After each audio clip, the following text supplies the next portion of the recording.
Tower سے خبر شامل کریں گے جہاں پر ایمڈیکیٹ ٹیسٹ میں بلوٹوتھ کے استعمال کا انکشاف ہوا ہے۔ اس ڈیوائس کے ذریعے نقل کرنے والے درجنوں طلباء و طالبات کو پکڑ کر پولیس کے حوالے کر دیا گیا ہے۔ اس بارے میں تفصیلات حاصل کریں گے ڈان نیوز کے نمائندے عبدالحکیم محمد سے۔ عبدالحکیم بتائے گا کیا تفصیلات ہیں مزید آپ کے پاس؟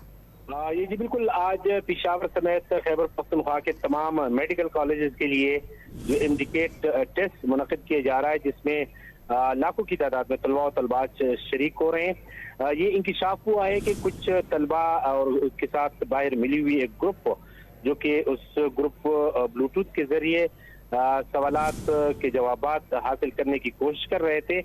جو سیکٹری اعلیٰ تعلیم علینہ محفوظ درانی ہے، ان کے مطابق وہ گروہ جو ہے وہ ان کا سراغ لگا لیا گیا ہے اور اس میں ملوث درجنوں جو طلباء و طالبات ہیں ان کو گرفتار کر لیا گیا ہے۔ بلوٹوتھ کا ڈیوائس ہے وہ بھی برآمد کر لیا گیا ہے۔ مزید تفتیش بھی اس حوالے سے جاری ہے۔ تمام سینٹرز میں جو ہے جو انویجیلیٹرز نقل کرنے والے درجنوں طلباء و طالبات کو گرفتار کیا گیا۔ عبدالحکیم محمد اپڈیٹ کر رہے تھے، بہت شکریہ آپ کا۔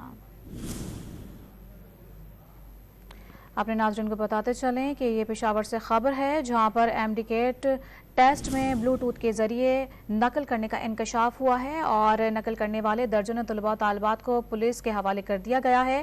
ایمڈیکیٹ ٹیسٹ میں بلوٹوتھ ڈیوائس کے ذریعے نقل کی جا رہی تھی۔ سیکریٹری اعلیٰ تعلیم نے درجنوں طلباء و طالبات کو پکڑ کر پولیس کے حوالے کیا ہے۔ آپ کو بتاتے چلیں پرچہ آؤٹ اور حل کرانے کے لاکھوں طلباء سے بٹورے جاتے ہیں اور لاکھوں روپے جو ہے نقل کرنے والے طلباء ادا کرتے ہیں۔